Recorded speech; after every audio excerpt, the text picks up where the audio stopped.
You don't expect the ocean to keep secrets. Not here. Not in Herolds Bay. Perched on the cliffs outside George, it's the kind of place that feels like a lullaby.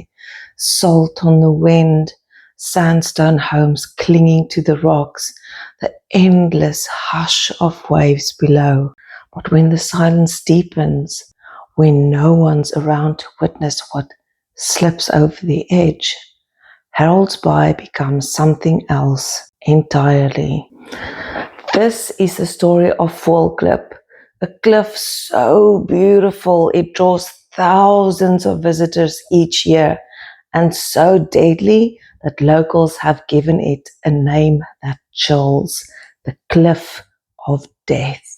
In just 4 years, at least 8 people have died here, their lives claimed by a combination of stunning coastal architecture and bureaucratic neglect. Today, we explore how a place designed by nature and embraced by tourism becomes a recurring site of tragedy. We'll walk through the heartbreaking Scheepers family mystery that brought international attention to this clifftop viewpoint, examine the pattern of deaths that preceded and followed their loss, and ask the uncomfortable question: when does scenic beauty become criminal negligence? This is Brick and Blood, South African Town Tales.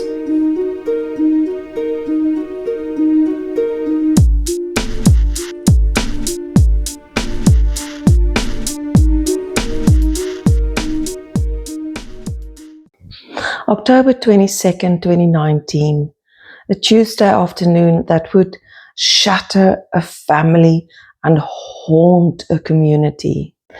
Heidi Scheepers and her children went missing after what was meant to be a quick visit to Herolds Bay Beach, not far from their home in Obai.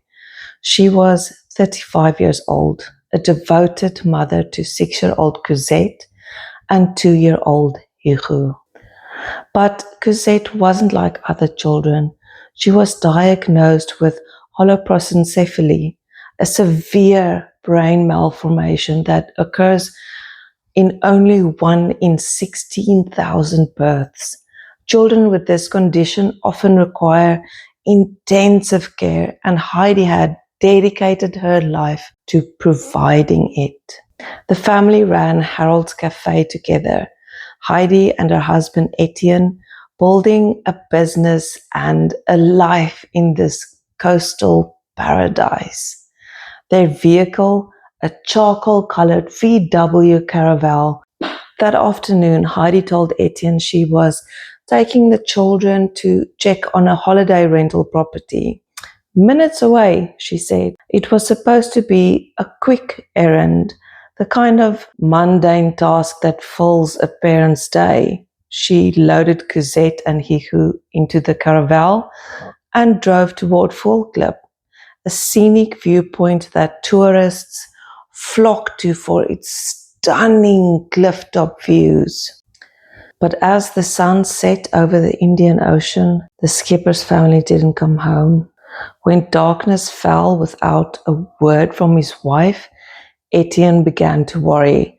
By morning, that worry had transformed into panic. Where was his family?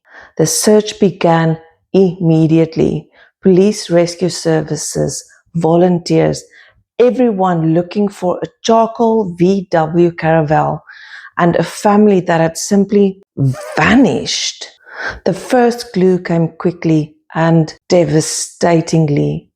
At the base of Voëlklip's cliff, searchers found scattered car parts, pieces of a vehicle that had clearly suffered a catastrophic fall. The raging waters below held even darker secrets. The car itself was recovered from the ocean, completely battered and wrecked. But where were Heidi, Cozette, and Hugo? On October the 24th, the body of 2-year-old Hugo was recovered from the churning waters below the cliff. The discovery of Hugo's small body confirmed everyone's worst fears. This wasn't a case of a lost family. This was a tragedy of unimaginable proportions. Days passed. The search continued with increasing desperation. Then on Sunday afternoon, a body believed to be that of Heidi was found just off Herolds Bay beach. The body was positively identified as missing Mother Heidi Scheepers. But Cozette, 6-year-old Cozette, with her rare condition, who needed constant care, was never found. The sea had claimed her completely, leaving behind only grief and unanswered questions. The autopsy results brought another devastating revelation. Both Heidi Scheepers and 2-year-old Hugo died from drowning, not from the initial impact of the fall. They had survived the crash only to drown in the powerful currents below Voëlklip. The tragedy was complete. A mother and her 2 children gone in an instant at a place that had been killing people for years. In small communities, tragedy breeds whispers, and the whispers around the Scheepers family grew louder with each passing day. Social media exploded with speculation, insurance fraud, marital problems, financial difficulties. The rumors were vicious and relentless, targeting a grieving husband who had just lost everything that mattered to him. Etienne Scheepers was forced to defend himself publicly. We are personally, financially sound and our businesses are doing well. We are in no financial plight. I also did not commit any form of fraud, have any affairs, or beat my wife and children. But the rumors persisted, fed by the incomprehensible nature of the tragedy. How does a careful mother driving a familiar route on a routine errand end up going over a cliff? The question seemed to demand answers. Years later, the speculation took a darker turn. Detectives in George began investigating a charge of fraud against Etienne Scheepers. The couple had managed Herolds Cafe together, which Scheepers sold 14 months after the tragedy.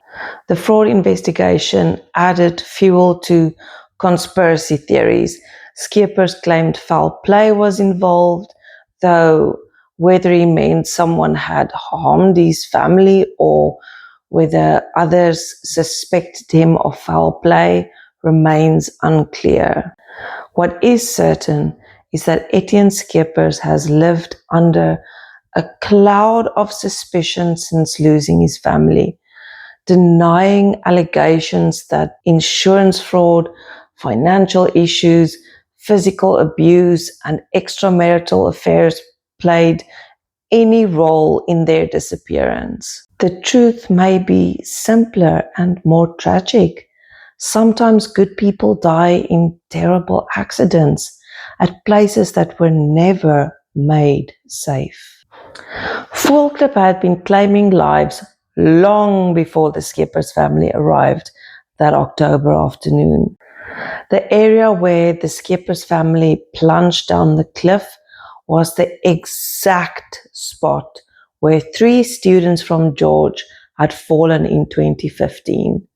Werner Finger, 20, Marnik Els, 20, and Luandro Jansen, 21, had driven over the same cliff in a Toyota Hilux, all of them killed instantly. The triple fatality shocked the community. We're on the scene at Voëlklip Road near Herolds Bay, where a woman plunged to her death inside her vehicle on Monday, the 31st of March, the second such tragedy near the notorious Voëlklip lookout point in just 10 days. On the 20th of March, a 59-year-old man from George suffered the same fate. In the latest incident, the woman's body was retrieved from the ocean on Monday after the wreck of a white Toyota Fortuner was spotted in the ocean where it had gone over the cliff. George Herald will report in more detail about the deceased woman and the incident tomorrow, Thursday, the 3rd of April. I'm Yudi Obi for Group Editors Online. The pattern was clear. Voëlklip was a scenic viewpoint with no barriers, no warnings, no safety infrastructure of any kind. Visitors parked meters away from a 30-meter drop to photograph the stunning coastal views, unaware they were standing at what locals had begun calling the Cliff of Death. After the Scheepers tragedy, the deaths continued. 2 elderly women in 2021, Joanne Lawrence, 57, went missing from nearby Delville Park. In 2022, another cliff victim. 2 more elderly women in 2024. By 2025, a 41-year-old woman and a 33-year-old man in his bakkie had joined the death toll. At least 8 people dead in 4 years at a single location, a killing spree that should have triggered immediate action. Voëlklip kills by design, not intentional design, but the deadly intersection of scenic tourism and safety negligence. The road winds organically along the coast for maximum scenic impact. Beautiful to drive, but it creates blind curves and limited escape routes when vehicles lose control. Cars park randomly facing the cliff for photographs, often meters from a 30-meter drop with no barriers.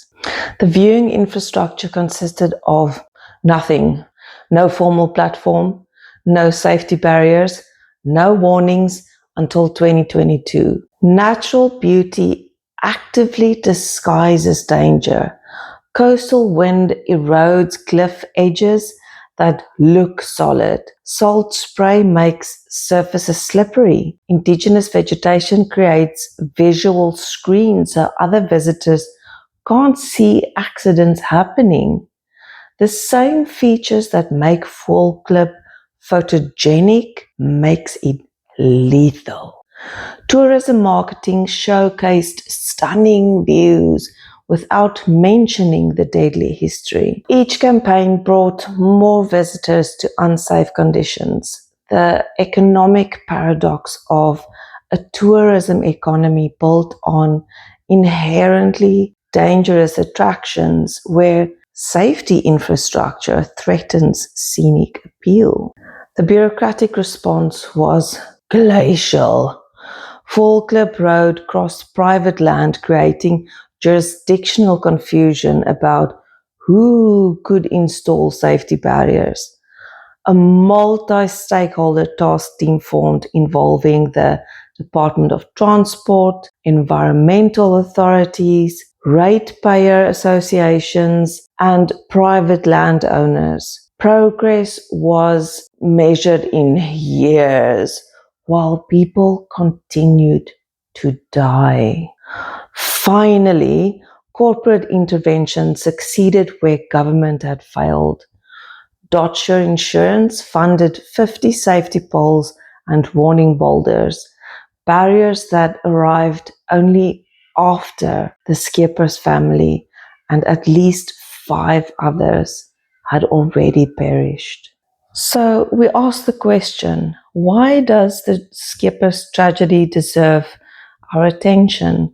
Why does one family's loss at a clifftop viewpoint matter beyond Herolds Bay? Because this story is a mirror reflecting how institutional failure kills real people with real names. Heidi wasn't a statistic. She was a devoted caregiver to a special needs child. Hugo wasn't just another casualty. He was a 2-year-old who survived the crash only to drown in churning waters below. Cozette wasn't simply a missing person. She was a 6-year-old whose body was never recovered. Their deaths exposed the human cost when bureaucrats prioritize jurisdiction over lives, when tourism revenue trumps safety barriers, when aesthetic appeal matters more than preventing tragedy. The Scheepers family died not because nature is cruel, but because institutions failed them. The aftermath reveals something equally troubling: how communities process unthinkable loss by seeking someone to blame. Etienne Scheepers became a target of suspicion precisely because accepting that good people die in preventable accidents is just too painful to bear. Most importantly, this story matters because it was preventable. Every death at Voëlklip was preventable. Safety barriers that finally appeared in 2022 could have been installed years earlier at the cost of a single luxury car. Today, safety poles provide some protection at Voëlklip. Memorial ribbons flutter from the barriers, monuments to bureaucratic failure and preventable death. Etienne Scheepers continues seeking closure for his lost family whilst living under the shadow of community suspicion and ongoing investigations. Cozette's body has never been found. The sea keeps some secrets forever. The death of Voëlklip, Heidi, Hugo, missing Cozette, and at least 8 others died not from natural disaster, but from institutional choice. Scenic appeal was prioritized over human protection, tourism revenue over safety barriers, aesthetic purity over lived experience. The real tragedy isn't geological, it's institutional. Years of bureaucratic delays while people died at a known killer location. If this story moved you or made you think, please follow Brick and Blood on your favorite podcast app. And if you are watching on YouTube, please like, subscribe, and share this episode. Please leave a comment, all the YouTubey things. Your support helps keep these important stories alive. Until next time, walk softly, listen deeply, and remember, every wall has a story. But sometimes it's the walls we don't build that tell the most tragic tales of all.